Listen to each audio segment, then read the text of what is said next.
I see a light now. It's a red light. Okay. Oh, got red light now? Mm-hmm. Cool. I hit the record button. That's important. Yeah, otherwise we have a podcast of me interviewing nobody. You're like, good. I didn't want to be on it anyway. Yeah, asshole. Exactly. Yeah. All right. Well, thank you so much for coming on today. This is the Small Business Sit Down with Star Fox Media, where we interview small business owners and see what makes them tick. Today, our guest is Chris Jerome from the Jerome Supercuts group, and they own and manage a bunch of Supercuts locations, and so we'll let you learn all about them. So, Chris, thanks for sitting down with us today. Really good to be here. Thanks, Jeff. Well, I think the most interesting thing that we can do is go into how you got to where you are today. And so growing up, what was it that you wanted to do for a living? Growing up, let's see. My first real, direction was going down the path of EMT, firefighter, emergency response, that kind of thing. And did a couple years as an EMT. Was doing fire classes, and then really, at the time, it was kind of common knowledge that if you wanted to advance to captain or anything past that, you need to have your bachelor's degree. So I was like, well, I better go to college. So I went to college at San Diego State for a business admin degree, and really started to see the potential in owning or operating your own business, and kind of fell in love with it. That was what I was around every day. My family comes, just about everybody's an entrepreneur. Just about everybody starts their own business in my family, and it's just been kind of the culture. So I figured, just give it a try. So kind of derailed a little bit from the fire thing, and then started working with my dad. He at the time, he had been in the owning hair salons, a small business owner for about, at the time, I guess probably about 20 years or something like that. And he was growing to the point where he needed some help. So many pieces just kind of clicked. And for me, I just saw the opportunity there to help take his business to the next level, and provide the value that I can. And we've been pretty successful at it for the last 10 years. That's awesome. So when you were at San Diego State studying business, when you started studying business, you were still thinking fire department. Yeah, and then kind of migrated over to it, right? The more classes you take and the more you're around that, and you're around other people that are kind of inspired to kind of do the same. A lot of people, were coming back and, participating in that degree too. They already had a life doing something else, and so you got to meet a lot of older folks and stuff like that, or more mature folks. I was just a dumb college kid, right? Not really sure what I wanted to do. I was just kind of doing it as a prerequisite to get me somewhere else, which honestly, I don't think is a really good way to go about college at all. You should really, I had no idea. I was just like, oh, I got to go to college, got to do these things. Looking back at it, it should be much more purpose driven. Mm-hmm. And that wasn't, it was, for me, it filled the prerequisite. That's great. But I just figured, I'll do this, I'll have good exposure with the family business and stuff like that, and be able to, kind of contextualize it a little bit. I'm glad I did it. At the end of the day, it all worked out really well. But I just think, going into college, you should have a little bit more of a purpose on how you're going to use that degree. For me, it was just I don't know, I'm going to want to be in a management position at some point in the fire department, so let me go for business management. I know a lot of firefighters own their own businesses. Maybe that'll, maybe that's where I'll take it. So that was kind of the initial intent. And then, just over the years, I was kind of getting pulled in these different directions, and I wanted to see what it was like to work in a family business and help my dad out. And he's really at a point at that time where it was kind of we could really pick up some steam. There were some deals that were kind of coming up, and it's well, do we want to execute on these things? Are you in or you're out kind of thing? So decided to jump in. Is it common for firefighters to get a degree in something like business? I know there's fire science degrees. And I don't really know what there are fire science degrees, and at the time it wasn't as, there wasn't one locally, I don't think. I'm not sure. Maybe San Marcos had one. I know Cal Poly, I think, had one. But there wasn't a whole lot of options there. And I was like, well, maybe I want to.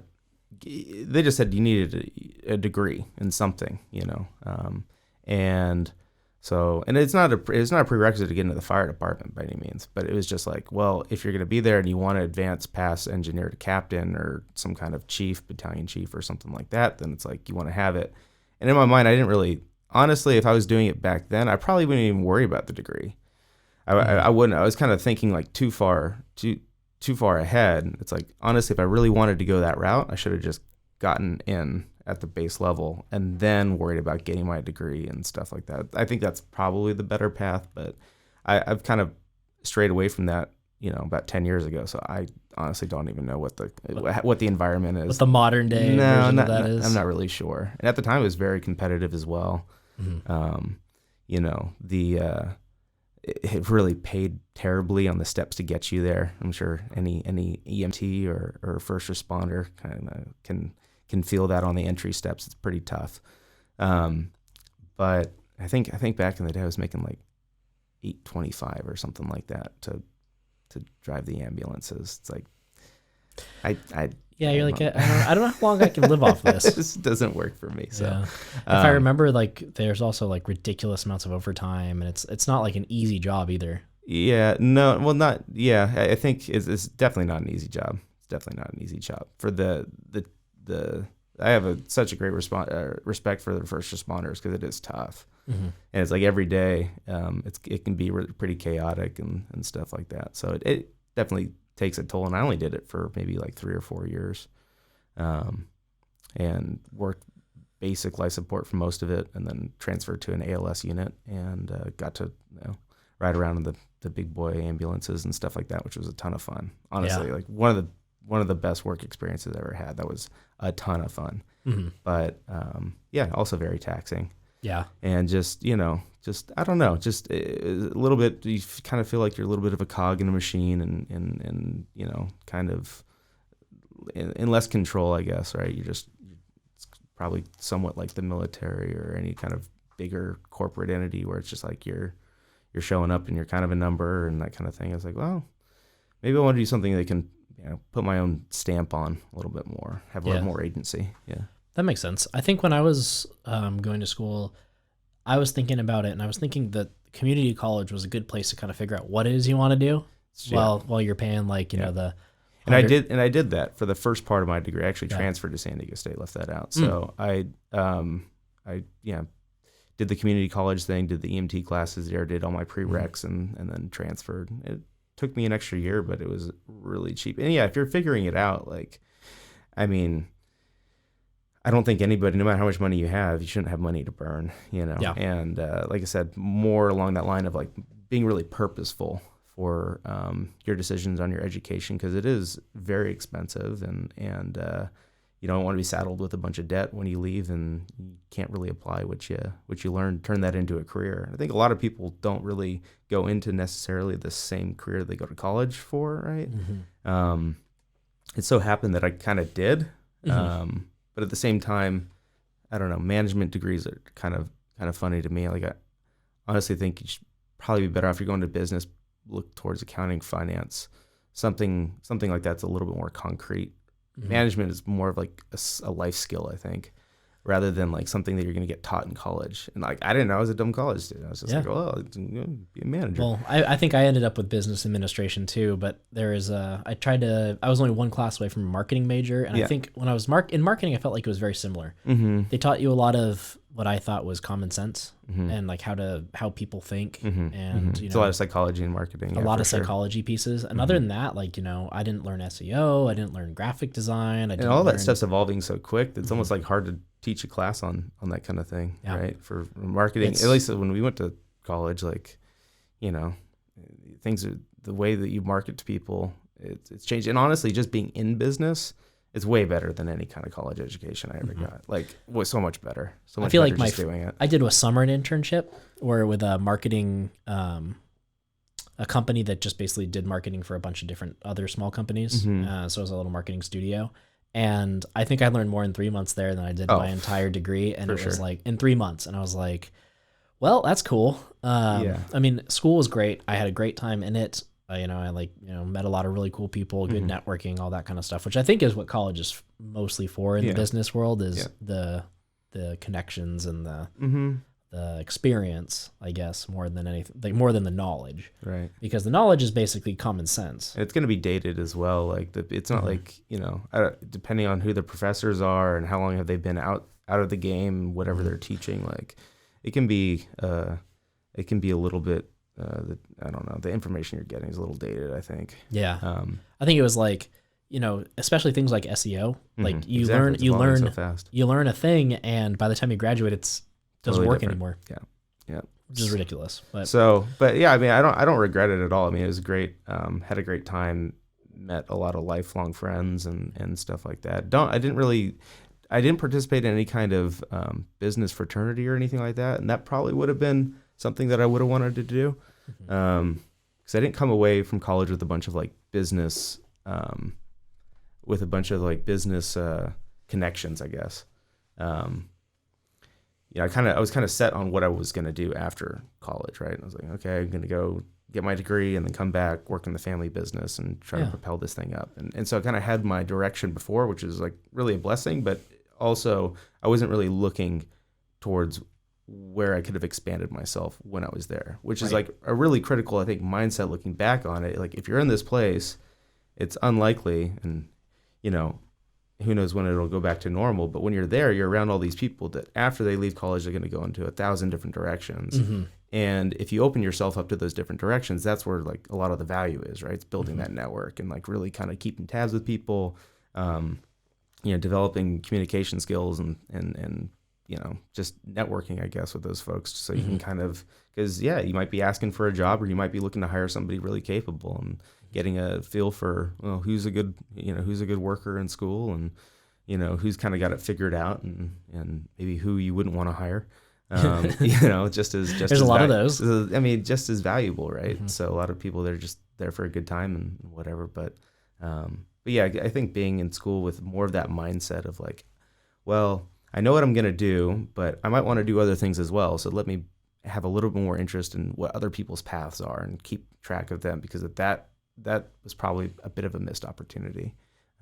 But can't be perfect. We're dumb kids. That's dumb, honestly, really dumb kids. Yeah, it's too bad you go to college when you're a dumb kid, right? Like, man, wouldn't it be so much better if you did it now? Oh, it'd be great. Way better. Yeah, it'd be way better. It's weird. It's weird how that works. You put so much money and so much time and really effort, because it's not easy. But you don't really grasp the value. So you started at SDSU, you were making that transition from fire science to more of the business entrepreneurial mindset. You're deciding that's kind of more like what you wanted to get into. Was at that time, were you thinking Supercuts? Or are you thinking the family business? Or are you thinking like, I'm going to start my own empire, I'm going to do my own thing? And so at the time, I think it was just, I was looking at my opportunities. It's like you can, I think, you can definitely do your own thing if you see that that's really your best path. At the time, I really saw an opportunity. It's like, well, I could start my own thing, but I honestly, like, I went to school for business, so you think you know something, but yeah, you don't. And then that actually hurt a little. Yeah, that hurt, but it's true. And then I just saw this opportunity. It's like, well, here's somebody who has built a successful business over 20 years, but they're at the point where they're either looking to kind of stay where they are or expand even greater. And at the time, we had probably about 20 salons. And then, looking to today, we're over 60.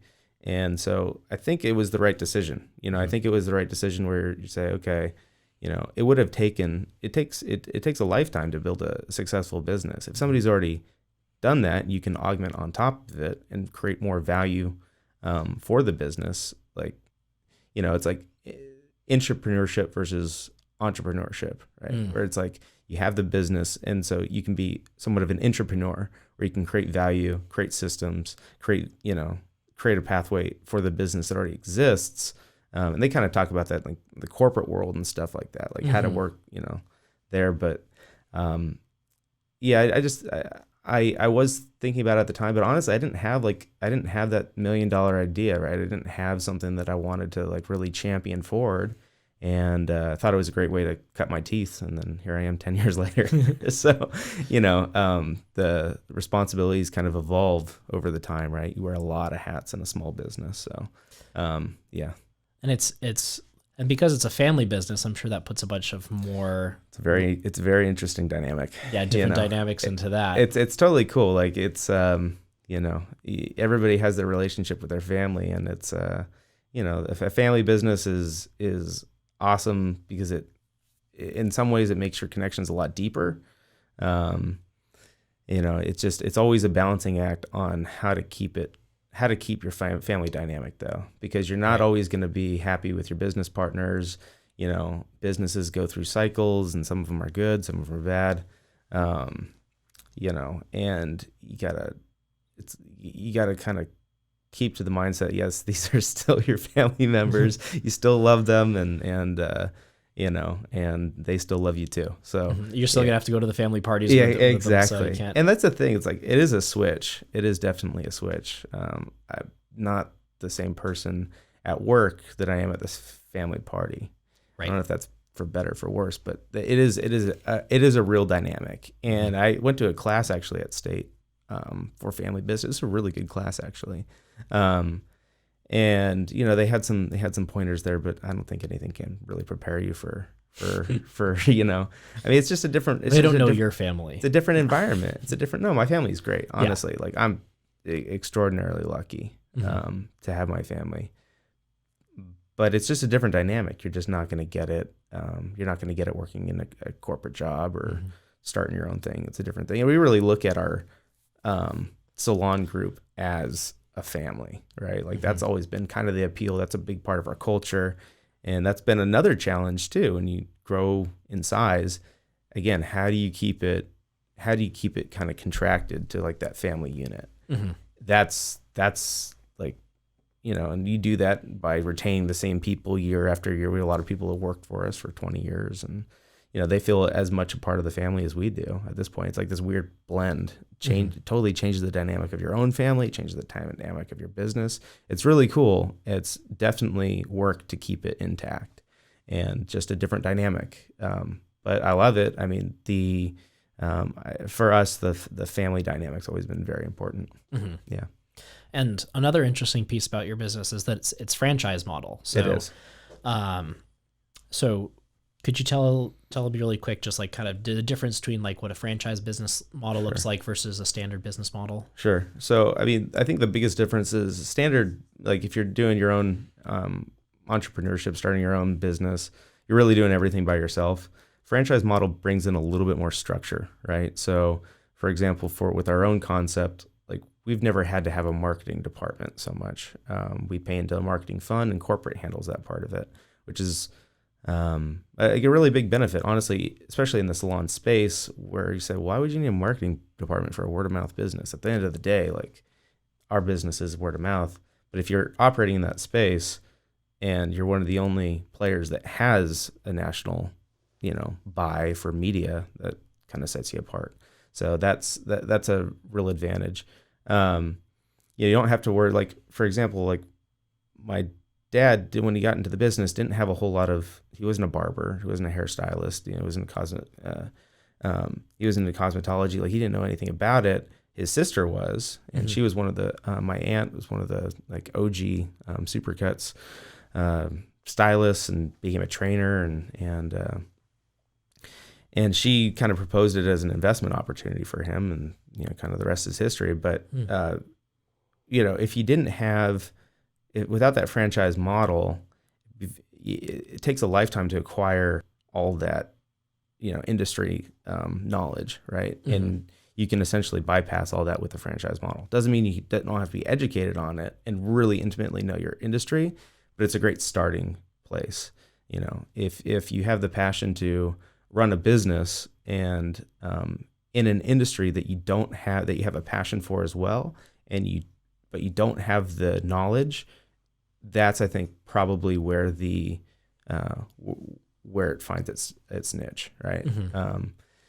I definitely think that it's very popular with more like celebrities and people who have the money. They want to do it as an investment, but they don't want to be owner operator. I think it's usually a lot easier to like implant like a management system, and kind of be a hands-off owner maybe.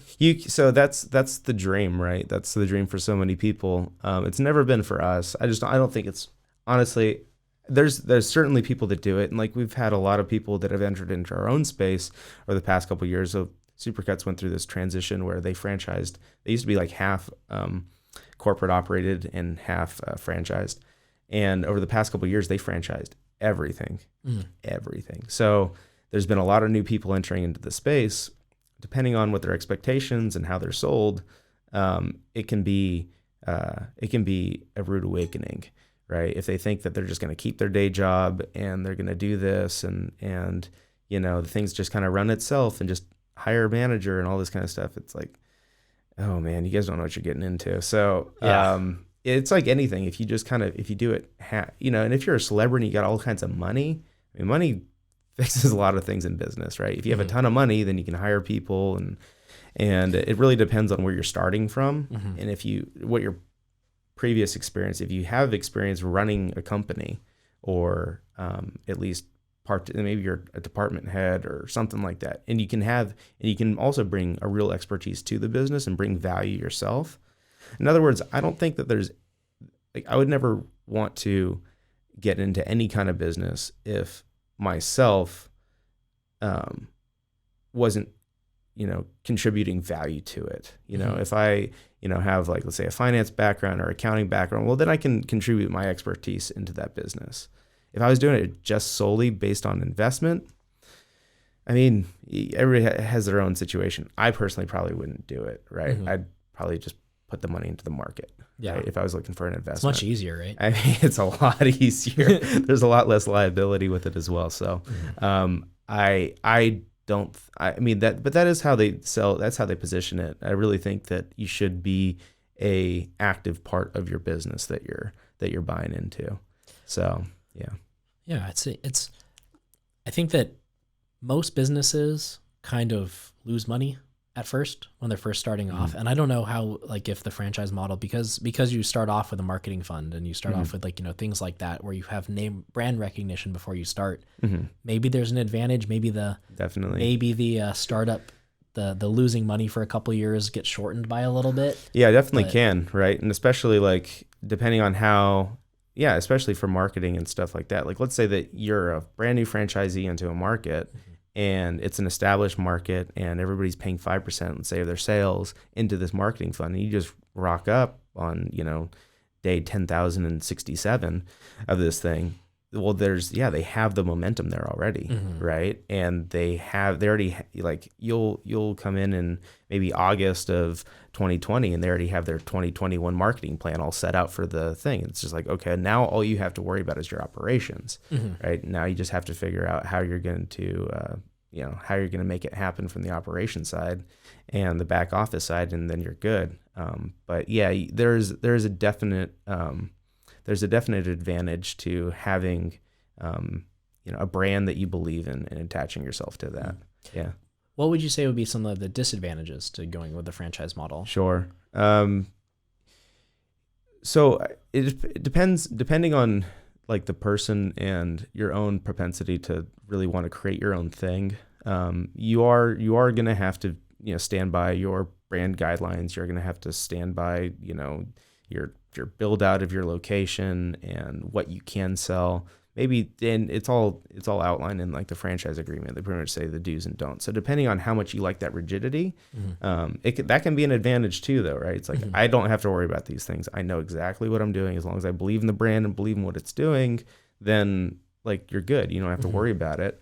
But for some people, that could be kind of constraining and make you possibly less nimble, right? Like, let's say something terrible happens in your industry or something like that, or to your business, and you have to somehow pivot on a dime. Well, you're reliant upon the corporate parent entity to your franchisor partner to really make the good long-term directional shifts in what your offer is. So your job is to adhere and execute on that. So I would say, that is really, like, the job of a franchisee is pretty much an executor. Like, can you get your job done? Can you do it well? Can you do it with a smile? All that kind of stuff. It's not so much on the creative side. Again, on your systems, you can be creative on I guess, kind of how you execute, but depending on what your concept is, like, you can't really deviate from that. So I'd say that rigidity is kind of tough.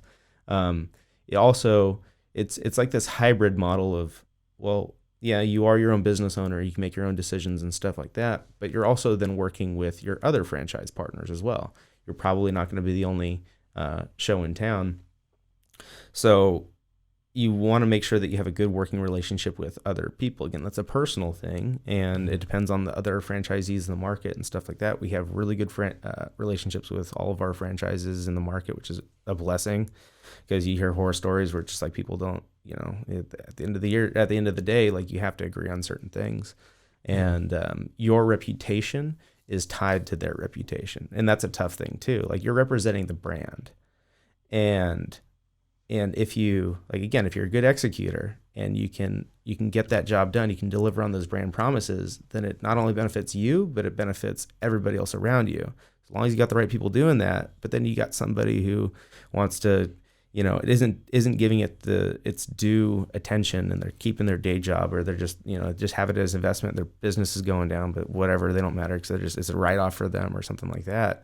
It kind of sours the market to some extent, right? Like, they're probably not going to be long for it anyways, but in the meantime, it can be really painful because, again, your reputation is tied to how well your other franchisee, they're not partners, but I mean, kind of, right? The partners in the brand. So, so that's all tied to it. And then you're also tied to the leadership of the corporate entity as well. So again, that's just a judgment call, whether or not you really think the brand is strong, whether or not you think the leadership team is strong, and stuff like that. So it's basically just something you want to make sure you do your research before you 100% before you hop in and drop the money on a franchise. Big time. You want to make sure that you're able to, exactly. That you really think that you're going to be. You have to understand why you're going to be successful. Before, like, what is it what's your angle, like what makes your situation unique that it would make sense for this. Like I said, for us, like, we don't have to worry about marketing, we don't have to worry about training, we don't have to worry about, a big part of our concept is the training behind it. And they really it's the way we cut hair and the way that we kind of maintain that training through our staff, so it's consistent, and you don't have to worry about any of that. Right, that's taken care of. That's set in stone. That is at the core. That is at the core of the brand, and so you don't ever have to touch that. You just have to enforce it. You have to keep it going, execute on that promise. But making sure you do your homework for sure, and making sure that it resonates with you.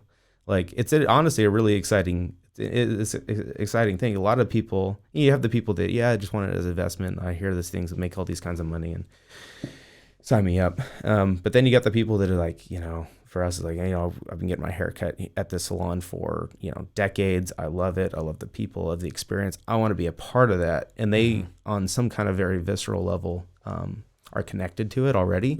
And so that's like a great opportunity that you wouldn't really necessarily be able to have. It's like, hey, I really think this is a good idea. I want to be a part of it, kind of thing. And it lets you be a part. Like, most people say, well, hire me, I want to work for you. It's almost like getting a job for an entrepreneur, right? I think that's probably another way to describe it. That's interesting. Like, you don't, a lot of entrepreneurs don't want to go to a job, or something about it irks them. They want to do it themselves, but they might also really want to be attached to a really cool brand or concept or something like that. And so it's kind of an opportunity, and it's got a great upside as well. Like, you start with one location or whatever it is, and then there's no. I mean, you see these mega franchises with hundreds of locations, multi-concept, all over the place. Like, we're relatively small fish, but there's people that really take it to the next level, especially in like quick service restaurants and stuff like that. There's guy owns 100 Taco Bell, 100 KFCs, 100 whatever, and just like it's all.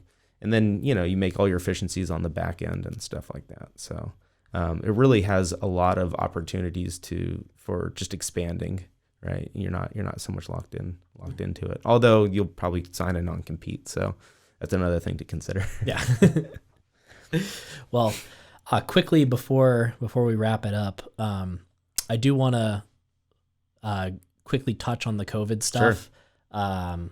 I won't dwell on it because I know your industry has been hit really hard, and you probably don't want to talk about it. But I'm gonna give you opportunities to plug and stuff during it, so it's not all bad. So I know that the hair industry has been hit extremely hard by COVID because I mean you were in the last category to be able to reopen. I mean I'm pretty sure they've let you open and close your stuff twice now, is what you said. So yeah, the salon industry has been hit extremely hard. We've been mandated to shut down for about 4 months, and we had to lay off our staff twice. We've never laid off anybody. I mean, yeah, sure, you fire people, right? That happens in any business. You let people go, but we've never had to lay anybody off due to any kind of external circumstances or anything. We had to lay off our entire staff twice. Yeah, and that's crushing. Like. I mean, you were just saying about how it's like you're trying to build it's a family. It's a family thing. And so it's like, I'll get emotional talking about it. It's really tough. So anyways, it's been a battle, the message that I want to always put out there though, to our customers, to our staff, to our competition is we'll be here after it's all done. Yeah. And so you just got to make that constant fight to make that happen, right? Make all those decisions on how do you come out the other side with something. And because a lot of honestly, I feel for the salon industry, it's been abysmally handled in California. It's been really tough. We operate in 4 states. California is by far the worst. So, we hope that they kind of see the light. I mean, back in the day, right, your barber was your bloodletter. They were pretty much the people that were, qualified to handle sharp instruments on next year vital organs, and like do a certain amount of surgery and stuff like that. Our industry is that's still in the DNA of our industry. We have each cosmetologist is. They go through 1,500 hours of training and sanitization and cutting techniques and the fact that they kind of lumped us in with retail and stuff like that. You ask any stylist, any barber, it's nonsense. We know how to handle our customers with care and to be safe about it. We know all about, working in a pretty sterile environment. It's not actually sterile, medical grade sterile, right? But it's pretty dang close. Yeah. Certainly better than any kind of retailer or any other grocery store that you're allowed. Yeah, I mean, it's a bunch of nonsense that they're targeting salons like that. In the shutdown period, I can only kind of relate to my own numbers. I like the numbers. I like to work with the numbers in our business, and our own numbers. We did 25,000 haircuts in the time we were allowed to reopen in San Diego. Not a single case. Yeah, from operations, not a single case. So for us, there was a giant adjustment period. Actually, not even that big because we already operate so well. But there's an adjustment period. Obviously, all the PPE, the PPE. PPP, that too. Yeah. But all the PPE precautions, the social distancing where you can. We even operated in the time that we're shut down. We attempted to operate outside, which was, it was a bold experiment. And there was a few courageous stylists followed us into that. That was in the heat wave too. Yeah, exactly. Yeah, midsummer. More power to you guys. Open up your salon outside. It's none of it makes sense. Yeah. None of it makes sense. Yeah. But these decisions are being made at a very high level by people that are not in our industry. Yeah. And so what do? You just try to, like I said, make all the best decisions that you can so you come out the other side. Yeah. So what are you doing currently? Are you guys open at all? Do you have any locations open? We have many locations open now. About 80% of our locations are open. That's great. Yeah. So that's good. And every week more coming online. So that is exciting. It's really good to kind of do business as usual again. And it's just honestly, we have the most amazing team. Like I can't, and that's really what business comes down to, right? It's like, how do you hire? How do you attract? How do you retain amazing talent? And I think we've done an awesome job. Our team is phenomenal. Like, I can't believe that, like, they're even still with us after all this. Like, this has been crazy, but they're sticking it out. They're coming to work, and they're happy to do so. So it's like, I think people are just glad to be back, and the people are looking for normalcy. They want to be able to operate safely and feel safe. Obviously, we wear all the masks. We do the social distancing, sanitization processes, and we're making every possible precaution, and it seems to be really working for us, right? Great. Just customer confidence as a whole has just been really shook by this thing. So we hope they come back. Get your haircut. Yeah. I mean, I think it's very important that people start coming back and start supporting those local businesses right now, because, a lot of people think that just because they recognize the name that it's a big business, that it's, owned by a multi-billion-dollar corporation and all that kind of stuff. But they don't realize that a lot of the things that they like, their favorite places are actually franchises. They're owned by individual operators, and that one store might be their only one. And so they could be the smallest business owner. They could be, a lot of people are getting crushed by this. Yeah, it is important to go back and support those businesses. Absolutely.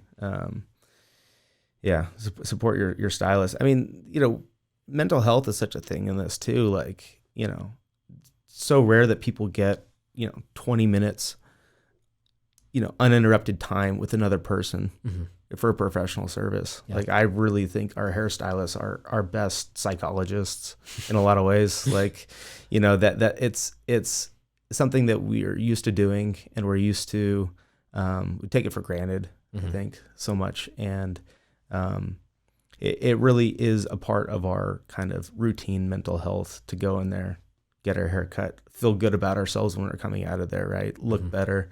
Have, like, really, that's always been the thing. Like, so we sell haircuts at an affordable price. That's great. But really what you're doing is you're selling confidence, right? You're selling people, the image, and that they're able to feel better about themselves and look better. Yeah. That's great. Yeah. Chris Jerome. Is that it? Wrap it up? Chris Jerome, Jerome Supercuts. Thanks for coming by. Thank you, Jeff. Appreciate it. And make sure you visit your local Supercuts and stop by and support them. And make sure you like and subscribe to our channel for more sit downs like this one. And see you soon.